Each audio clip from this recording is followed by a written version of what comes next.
Glória a Deus. Então, assim, vamos falando dos temas, né, de Jesus Cristo, falando do Senhor, falando lá de Mateus 5.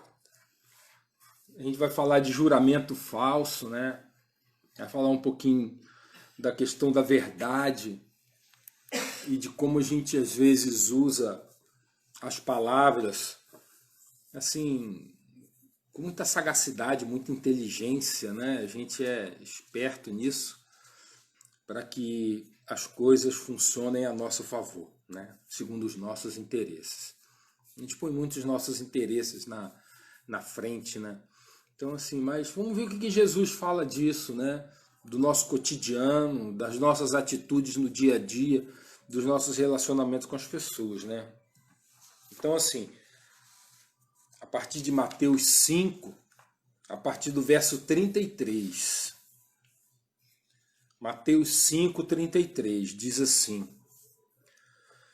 Também ouvistes o que foi dito aos antigos: não jurarás falso, mas cumprirá rigorosamente os seus juramentos ao Senhor.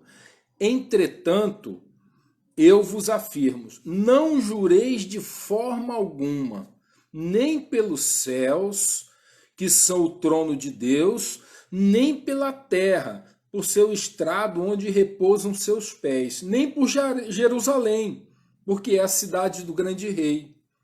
E não jures por tua cabeça, pois não tens o poder de tornar um fio de cabelo branco ou preto. Seja, porém, o teu sim, sim, e o teu não, não. O que passar disso vem do maligno. Vamos consagrar esse momento ao Senhor. Pai, aqui é a tua palavra, aquela que o Senhor colocou no meu coração. Seja o Senhor a ministrar nessa noite, seja o Senhor a falar, Pai. Que essa palavra possa vir do teu coração, Pai. Saia do teu trono direto para os teus filhos, Senhor. E que apesar de mim, o Senhor consiga todo o teu intento, o teu propósito na ministração dessa palavra. No poder do nome de Jesus. Assim, essa é a que a gente falou da quarta antítese de Jesus, né? Onde ele diz assim: ouviste o que foi dito, eu, entretanto, falo isso para você, né? Essa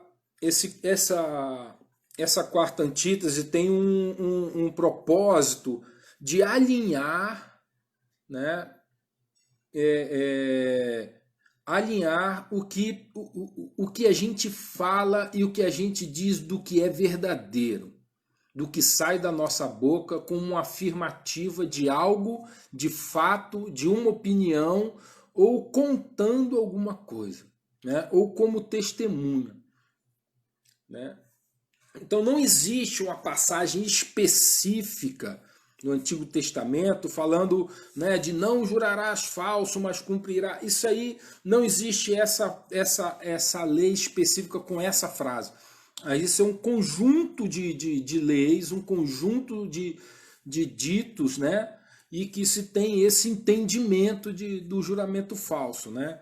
Aqui a gente pode citar Deuteronômio 6,13, Levítico 19,12 e Êxodo 20, verso 7. Né? Em Deuteronômio 6, verso 13, é assim: é a Yahvé o Senhor, teu Deus, e deverás amor reverente, temor.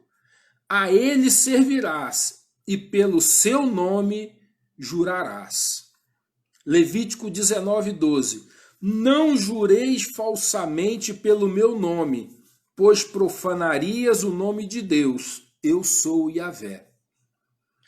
Êxodo 20, verso 7. Não pronunciarás em vão o nome de Yahvé, o Senhor teu Deus, porque Yahvé não deixará impune qualquer pessoa que pronunciar em vão o seu nome, né? Assim, a lei, então a gente vê aqui, né, que a lei permitia o juramento como forma de compromisso firme, né? Como uma maneira de você firmar um compromisso, né? Mas só que no tempo de Jesus, eles criaram algumas regras, né? Criaram algumas regras como se houvesse alguns juramentos que você deveria obedecer, deveria cumprir, aquele que se faz em nome do Senhor, né? E outros juramentos que não são assim, dá para falhar, não é um pecado. E se eu jurar pela terra ou pelo céu, por isso ou por aquilo, né?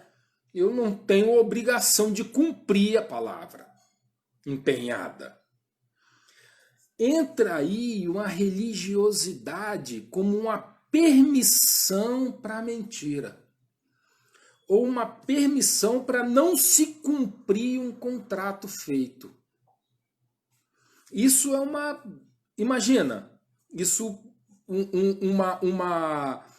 vamos dizer, uma permissão religiosa de que você pode faltar com a sua palavra. Ou seja, você premeditadamente pode fazer um juramento, ou seja, empenhar a palavra, é uma palavra de honra, né? Mas que aquilo ali você não tem obrigação de mentir. E que, ou seja, é uma brecha criada para que o inimigo entre na vida do servo de Deus. E Jesus vem para corrigir isso, né? Vem para corrigir isso. Quando ele diz assim, né, de que não jureis de forma alguma, é que você não tem que jurar. O juramento, ele é algo que aquilo que você fala, só a sua palavra não é suficiente, e que você tem que empenhar algo mais valioso, mais poderoso, como se fosse uma garantia. Na verdade, seria uma garantia, não uma garantia física, em dinheiro, como se pede hoje, de banco, etc., mas é uma garantia de honra de que aquilo que foi dito vai ser cumprido. Quando isso deixa de ser uma garantia, isso perde o total sentido, né? Como uma permissão para se mentir, para se enganar. Uma permissão para se contar história, para premeditadamente enganar o incauto, aquele que não tem conhecimento de que esse tipo de juramento não vale nada. Então, assim, é uma brecha que o inimigo achou uma forma de enganar o povo, colocando um manto de santidade, a religiosidade, de que falando dos céus, falando da terra, falando dos cabelos, não pelos meus cabelos ou pela minha cabeça, algo que você não tem o menor controle. Então a pessoa não tem o controle sobre os céus, não tem o controle sobre a terra, não tem o controle sobre a cidade de Jerusalém, não tem o controle sobre sua própria vida, porque ela não te pertence, ela pode ser simplesmente ceifada a qualquer momento. Basta que o Todo-Poderoso assim o queira. Então, como você pode empenhar algo que não te pertence, que você não controle? Então, Jesus está colocando muito claro, né, de que esse tipo de atitude, ela é pecado, é falha, é mentira, é uma forma vil, uma forma de usar a palavra, usar a religião, usar o serviço a Deus, o amor a Deus para mentir e enganar. A gente sabe que a mentira procede do inimigo. A gente sabe que o engano vem do inferno, vem dele. Ele é o pai da mentira. O pai da mentira. E ele não tem nada com o reino. Nada, nada, nada, nada, nada, nada. Ele é trevas. E o reino é luz. Então o uso da mentira, ela é uma aliança com o inimigo. Quando a gente mente, a gente está fazendo uma aliança com o pai da mentira. Complicado, né? Então, quando a gente... e a mentira ela tem várias vertentes, né? A gente mente para outros, né? A gente usa da mentira para mentir para as outras pessoas. A gente mente para nós mesmos. Ou seja, a gente se engana, ou procura se enganar, ou tenta para que a gente, determinadas situações, a gente, que é do nosso interesse, a nossa consciência, ou seja, o Espírito de Deus dentro de nós, combate aquilo, e a gente não. A gente passa a mão na própria cabeça e tira dali, não, isso é minha cabeça, isso não tem nada a ver, vou seguir por aqui, inventamos coisas para a gente prosseguir com aquela situação. Agora, isso não quer dizer de que isso é importante você compreender, isso não quer dizer de que você não possa mudar de opinião. Quando a gente tem opiniões sobre determinadas coisas, a gente tem convicções sobre fatos, a gente pensa de determinada maneira, mas chega um momento que a gente toma consciência por fatos, né, por situações em que a gente está errado. Que aquilo que a gente pensa não é o certo. E que a gente é confrontado pelo Espírito de Deus de que estamos errados. Todos nós somos passíveis de errar, todos nós. E a gente erra todo dia, né? O problema é quando a gente quer se enganar e quer se manter com aqueles valores e aquela verdade.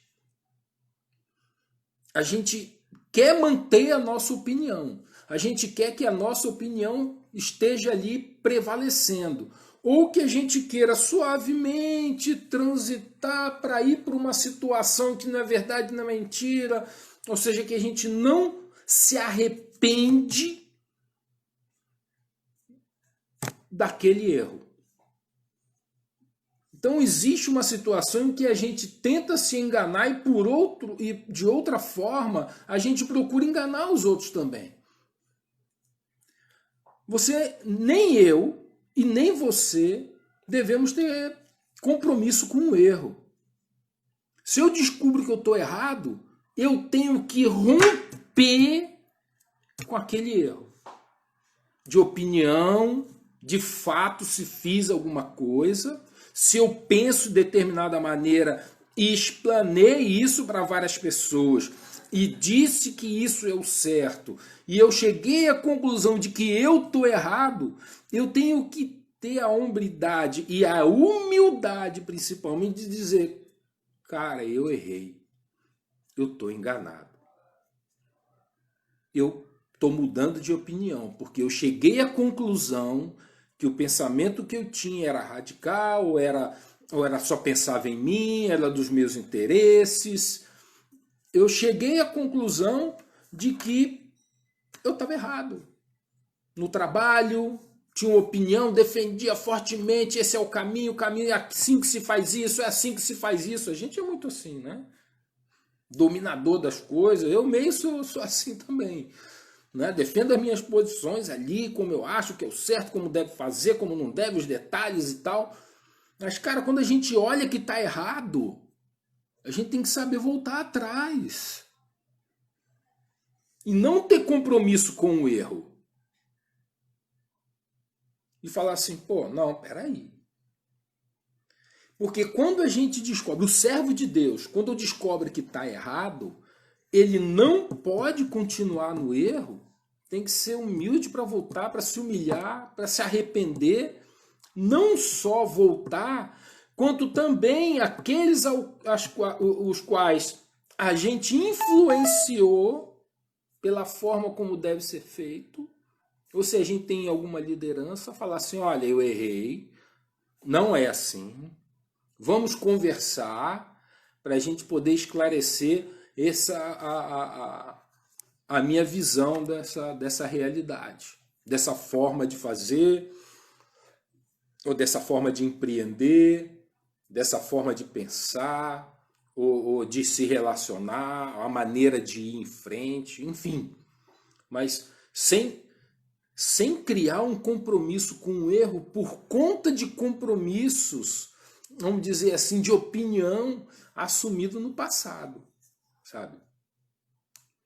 Se a gente chega à conclusão de que está errado, a gente tem que se arrepender e tem que pedir perdão. E não se comprometer com a mentira, com o erro. Entende? Percebe isso? Isso é importante nos seus relacionamentos, com as pessoas com as quais você se relaciona, né? Com tudo que você está enfrentando, está vendo. Isso, cara, às vezes a gente pensa, pô, isso vai ficar mal pra chuchu. Pode, num primeiro momento, ficar mal realmente para todos. Pode. Não estou dizendo que não vai ficar, não. Não estou querendo patar a mesma coisa. Estou querendo mentir para você, não. Pode ser que fique, sabe? Que fique mal, que fique ruim. Mas uma coisa é certa, né? Vai ficar claro que aquele caminho ali não é uma unanimidade, não tem mais o teu apoio. E que você pensa diferente agora. E que você é aberto a ouvir e entender. E que você não tem compromisso com o erro. Né? Isso, sabe, é algo que agrada a Deus. Agrada a Deus. Sabe o que agrada a Deus? É Ele te ministrar o teu coração. Te mostrar onde a gente está caindo. E a gente tem a humildade de voltar, se arrepender e trilhar o bom caminho. Isso é lindo, cara. Isso é lindo. Isso é caráter de Deus, cara. Deus forma o nosso caráter para ser assim, sem compromisso com o erro. Porque Ele nos molda. Ele nos molda. E a gente ser o barro mole na mão dele é muito melhor de ser tratado, de ser cuidado, de ser moldado, sabe? Então, quando a gente tem um compromisso com a verdade, e isso é importante, porque a palavra diz que nós somos forjados, somos criados, gerados na verdade. De que a verdade é que nos cria. Que Jesus é a verdade. Ele é o caminho, Ele é a verdade e Ele é a vida. Se você está em Cristo Jesus, é nessa verdade que você habita. Percebe isso? É nessa verdade que você habita. Então, e mais, é essa verdade que nos santifica. Assim, Jesus, olha, presta atenção nisso, isso é lindo, cara. Jesus orando, né, pelos seus discípulos, lá em João 17, é o momento que ele ora ao Pai pelos discípulos, aqueles que estão ali e aqueles que virão. E ele ora assim, preste atenção, olha, ele diz assim, santifica-os pela tua verdade. João 17, 17. Preste atenção. Santifica-os pela tua verdade. A tua palavra é a verdade. Da mesma maneira como me enviaste ao mundo, eu os enviei ao mundo. Em benefício deles, eu me consagro. Jesus fala. Jesus se consagra para que igualmente eles sejam consagrados pela verdade. Percebe o quanto isso é poderoso? A consagração pela verdade, de que ela consagra você, de que ela santifica você. A aliança com ela, com a verdade, ela é completa quando nós somos gerados por ela e assumimos esse compromisso com ela. De que ela nos consagra, nos separa, sabe? Nos coloca separados para Deus, longe do mundo. O mundo é as trevas. O mundo é trevas, amado. O mundo vai ser sempre trevas. O mundo não vai mudar, porque o mundo tem um príncipe e ele é maligno, e ele é o rei da mentira, é o Deus da mentira, o Criador, o Pai da mentira. E a gente não tem nada com ele.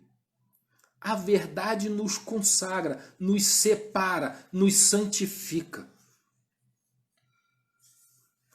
Ora, Jesus, cara, quando João fala, quando o Jesus ora e ele busca o Pai, fala isso de nós, ele está falando algo muito poderoso, de que não pode haver sombra nenhuma de trevas na gente. A gente erra, cara. A gente erra. Se foi acossado por uma situação e saiu, você falou algo que se arrepende, cara. Fala com Deus, Pai, não quero passar nessa situação, não quero mais fazer isso. Eu quero cortar esse hábito da minha vida, mesmo que eu passe por uma vergonha, porque a gente, cara, às vezes a gente não quer errar. Não quer errar. Não quer ser pego em erro. Principalmente naquilo que a gente faz profissionalmente. A gente ser pego em algo errado, que você fez errado. Para você algo que você não tolera. Às vezes o perfeccionismo, uma situação assim, em que você não tolera um próprio erro.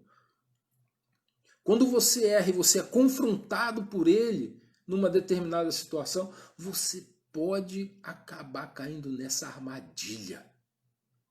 Olha, e o inimigo sabe disso. Ele sabe disso. Então, assim, só que a gente tem o Espírito Santo, que é mais inteligente, mais esperto, mais sagaz e mais poderoso. E é luz. E ele nos guia para que esse sentimento de não poder errar, ele vai te mostrando que isso é uma idolatria, uma auto-idolatria, de você se idolatrar, se achar, como se diz no mundo, o rei da cocada preta. E às vezes você se deixar, falar assim, não, realmente estou errado. Pô, dei mole. Né? Pode criar uma situação ruim? Pode. Não vou enganar você, não. Pode criar uma situação ruim. Mas vai fazer bem para você, cara. E Deus vai ficar feliz contigo. Pode, naquele primeiro momento, as pessoas não te exaltarem. Aqueles que estão na espreita para te pegar um erro teu, vão falar, olha lá, o André errou, olha lá, deu mole. Conta para todo mundo que você deu mole.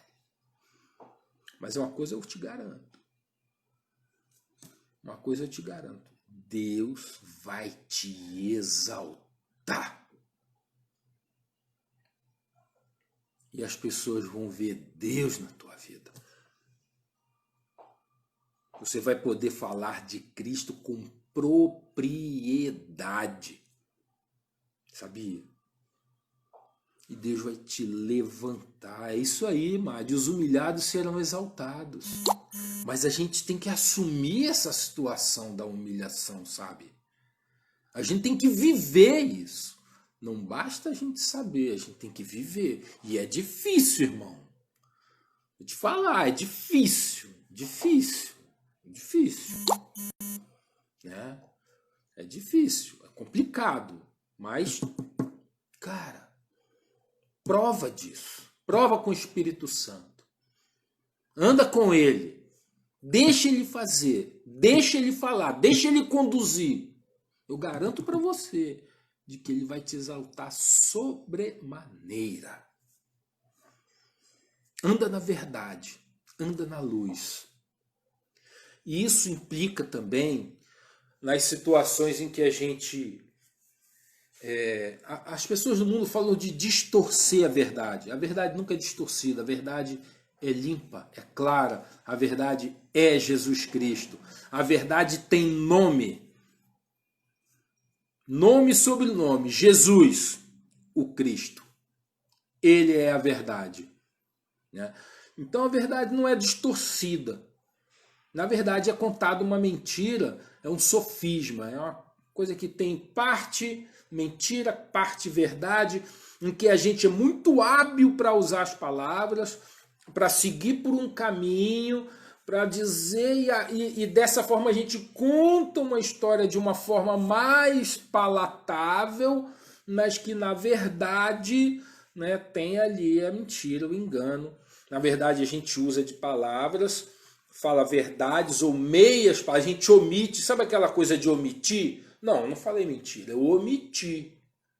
Mas a tua mensagem, presta atenção, quando a nossa mensagem tem o intuito de conduzir a outra pessoa a concluir algo diferente do que os fatos dizem, a gente está mentindo.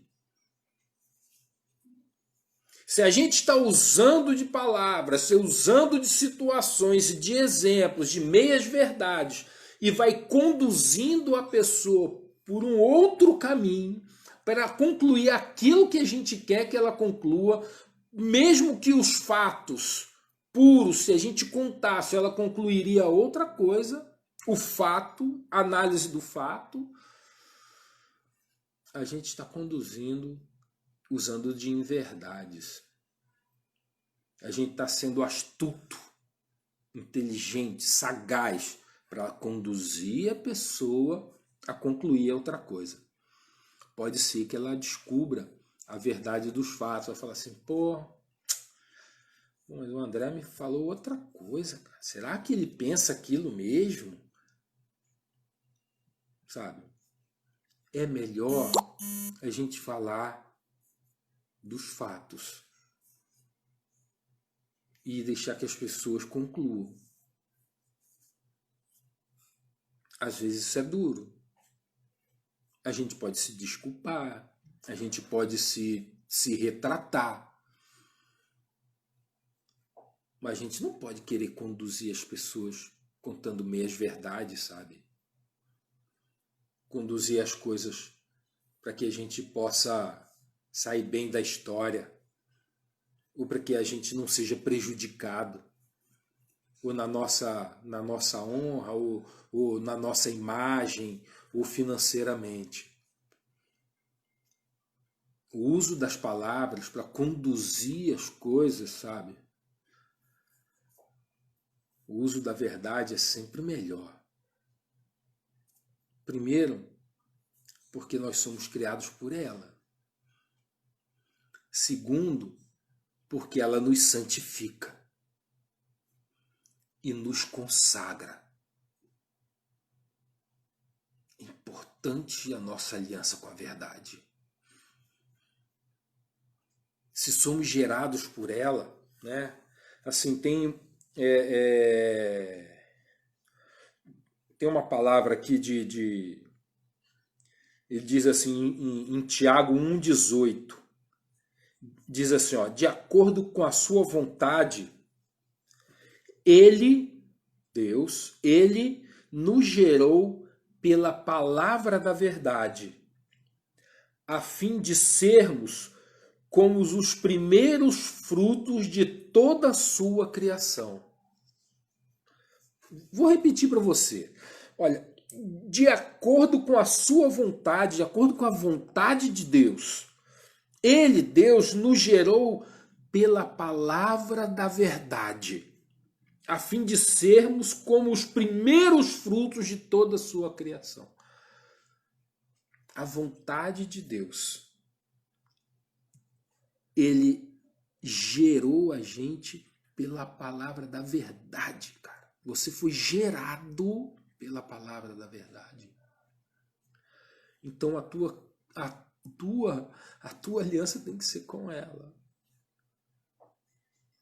Não dá pra gente criar fatos, criar situações, sabe, usar de caminhos para que a gente possa continuar pensando daquela maneira. A gente vê tantas coisas hoje em dia, cara, em tantas situações, em tantas coisas, o que assim, é inadmissível que o servo de Deus tenha alguma aliança com a mentira, por menor que seja. A gente pode ser enganado, sim, pode. A gente pode, como eu já falei, a gente pode ter opiniões erradas, pode. Mas quando a gente descobre a verdade, a gente tem que voltar atrás. É isso. Todos nós podemos ter falhas nas nossas convicções, todos nós, né? Mas quando a gente descobre os fatos, quando a gente descobre a verdade, a gente tem que voltar onde a gente caiu e falar: Pai, agora eu quero andar no teu caminho. Amém? Amado, essa é a palavra que eu tinha para você nessa noite, né, para abençoar a tua vida. E é em tudo que você faz. É no que você faz, é no que você pensa, né? É nas suas convicções e valores. Então a verdade está presente em toda a tua vida. E a verdade é Cristo. Se tem alguma situação em que você não tá, vamos dizer assim, convicto de que é verdade, é fato, é verdade ou é mentira, que existem situações que são obscuras para você, ore. Ore. E o Pai vai te responder. Se somos gerados pela palavra da verdade, se isso é fato, Ele vai te responder. Se a verdade é quem nos santifica, isso é importante, Ele vai te responder. Pai, eu quero me santificar, mas eu quero a verdade. Nessa situação aqui, Senhor, onde está o Senhor? Eu quero te buscar nessa situação. E abra o meu coração aonde está essa situação. A gente passa isso demais no trabalho, a gente passa nos relacionamentos, né, de trabalho, né? Agora a gente não está na faculdade, a faculdade tá online, né? Mas faculdade, trabalho, dentro de casa, relacionamento familiar, né, e tudo mais, vizinhança. É isso, cara. Aonde está o Pai? Aonde Ele está nessa situação? E é hora da gente buscar isso, amém? Amado, se você, nessa consagração aqui, né, a palavra diz que, de acordo com a vontade de Deus, Ele nos gerou pela palavra da verdade. Se você chegou aqui nessa live, ou se você está vendo uma gravação no Facebook ou no Instagram, né, isso já ficou gravado, e que essa palavra tocou seu coração, e que você quer se consagrar, você quer ser separado por essa palavra, você quer ser gerado pela palavra da verdade, você sabe que na sua vida tem várias coisas que não estão legais, que estão erradas, que tem aliança com o erro, que você quer largar isso tudo, abandonar, e que você quer que Jesus tome conta da sua vida para sempre. Eu quero fazer uma oração por você. E se você um dia esteve em aliança com Ele, um dia você foi enganado e saiu, um dia você se afastou, um dia você esteve com ele, mas o mundo, as intrigas e outras situações de vida te fez afastar dele, e que você quer retornar ao convívio do Pai, do Espírito de Deus ministrando no teu coração. Eu quero orar por você. Eu queria te pedir que você feche os seus olhos aí onde você estiver, e eu vou orar pela tua vida, eu vou consagrar a tua vida, eu vou entregar a sua vida a Jesus, ele vai tomá-la para si, e você vai ser dele, da verdade, gerado pela verdade, pela palavra da verdade, e consagrado na verdade, santificado na verdade, amém? Feche os seus olhos aí, vamos orar. Deus poderoso, no poder do nome de Jesus, eu quero abençoar essa vida, eu quero abençoar essa pessoa, esse homem, essa mulher, Pai, que aqui chegou, está ouvindo essa live, ou a gravação, Senhor, esse vídeo. Pai, não importa, importa que a tua semente está sendo plantada, que o teu Espírito Santo está sendo ministrado agora, Pai. Então vai lá no coração desse homem, dessa mulher, Senhor, toma ele para ti, Senhor. Toma esse coração, meu Pai, porque hoje ele se entrega a ti, Senhor. Meu irmão, fala assim, hoje eu consagro a minha vida, eu entrego a minha vida a Jesus e faço dele o meu único Senhor e Salvador da minha vida. Repita essas palavras comigo. Jesus Cristo é o único Senhor e Salvador da minha vida. Pai, eu abençoo essa família, abençoo essa casa, abençoo essa pessoa, Senhor, esse homem, essa mulher, que são agora parte do teu reino, Senhor. Pertencem a ti, somente a ti, Senhor. E que a palavra da verdade, Senhor, chegue a ele e limpe. Meu Pai, a tua palavra diz que o Senhor é a videira verdadeira e o Pai é o agricultor, que limpa, Senhor, todos os galhos enxertados e plantados na videira verdadeira. Que o Senhor, meu Pai, passe agora limpando, lavando, Senhor, meu Pai, purificando, santificando a vida desse homem, dessa mulher, abençoando os passos dele, que o coração dele seja lavado e limpo agora pelo sangue do Cordeiro, Pai. Que essa palavra penetre nele e abençoe, Pai. Ah, Deus poderoso, eu abençoo hoje, no nome do Senhor Jesus. Amém. Seja abençoado, meu amado, seja abençoado, minha amada, que o Senhor Jesus Cristo seja poderoso na tua vida. E que fiquemos atentos à ministração do Espírito, nas situações em que o Espírito nos avisa. Que o aviso, né, se mexe dentro de nós. O Espírito Santo se mexe dentro de nós e nos mostre aonde a gente deve andar, o por onde a gente não deve andar, o que a gente não deve fazer. E ele se agita, ele se mexe e ele move a tua vida no caminho do Senhor Jesus. Amém? Amém. Meu amado, e eu te amo. De verdade, eu te amo. E eu, sabe, morrendo de saudade de vocês, né? Eu fico feliz de ver vocês, fico feliz de ter vocês aqui com a gente, né? Amanhã, terça-feira, tem a live do pastor Valmilton e da pastora Cleide, né? Que é uma bênção, maravilhoso, né? Na quarta-feira tem Armando e Renata, sensacionais também, né? E que você seja muito abençoado, muito abençoado. E que essa palavra hoje, né, possa servir de alerta na condução desse mundo tão mentiroso, tão enganador, tão cheio de armadilha. E que a gente seja a verdade, a luz. E a luz é para ser colocada no alto, para que eles possam ver a verdade que é Jesus Cristo. Amém?